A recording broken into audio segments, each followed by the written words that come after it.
because if I don't, I'm gonna end up recurling my whole head. So before we even jump into today's video, I just want to take a moment out to say thank you so much for clicking on today's video. If this is your first time seeing this face on your screen, hey girl, my name is Diamond Mind. Welcome to the channel. Today I will be doing a wig install on this Skin Melt Clear Lace. Without further ado, let's go ahead and jump into today's video.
this side my curls just fell, and I feel like this side the curls is a little bit more fuller. So nevertheless, we are going to get into today's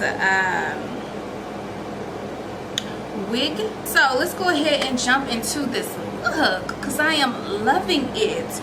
And the most important thing that I'm also loving, let me make sure I get that, is this clear lace. Now I noticed there's a trend going on right now with the whole clear lace movement, but not everybody is able to nail clear lace.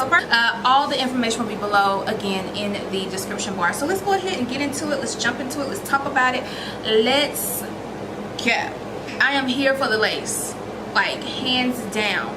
This lace is giving me clear lace. I did not want to do any type of plucking on the wig because I wanted you guys to see exactly how this wig would look straight out the pack. Now I did go ahead and bleach the knots on this wig, which I feel like I needed to do, but kind of looking back on it, maybe it was something I really didn't have to do. But I definitely think it helped with giving this whole illusion of a invisible lace or whatever. So definitely here for that. The texture on this wig is also pretty good. It is definitely giving me that fullness and that thickness that I love in my wigs that I normally can only get in my kinky texture wigs. So this look I actually love. So yeah, love this look. As you guys saw in the video when I was parting this wig, girl, I had a moment because the way this wig parted and the way it looked when I was parting the wig was everything. Like that let me knew right there this wig was going to be bomb. And the simple fact of when I parted this wig, you saw nothing but lace and it looked so good without adding any type of concealer. Girl, this is definitely a winner. But this wig is absolutely beautiful. I love how it looks. I love how the lace melts into the skin. Love the color of the lace. Love that I did not have to pluck this wig. Love that it holds a curl. Oh my goodness, it holds a curl so good. Super pretty, super full wig. My battery is about to go dead. That's why I'm talking so fast. You guys will definitely see this wig again. You'll probably see this wig in tomorrow's vlog because I'm going to keep this wig on for the next couple of days because I am just in love with the lace and just how this hairline looks. Like it is just beautiful. Anyways, that does it for today's video. This was just a really quick, simple install. Definitely great option for beginners. I'll make sure I have all of the information below in the description bar so that you can get your hands on this beautiful full wig. I am just in love. Okay, anyways, I gotta go because my camera is about to die. So thank you so much for tuning in to today's video. I hope you guys enjoyed today's look and I will see you guys in the next video. Bye.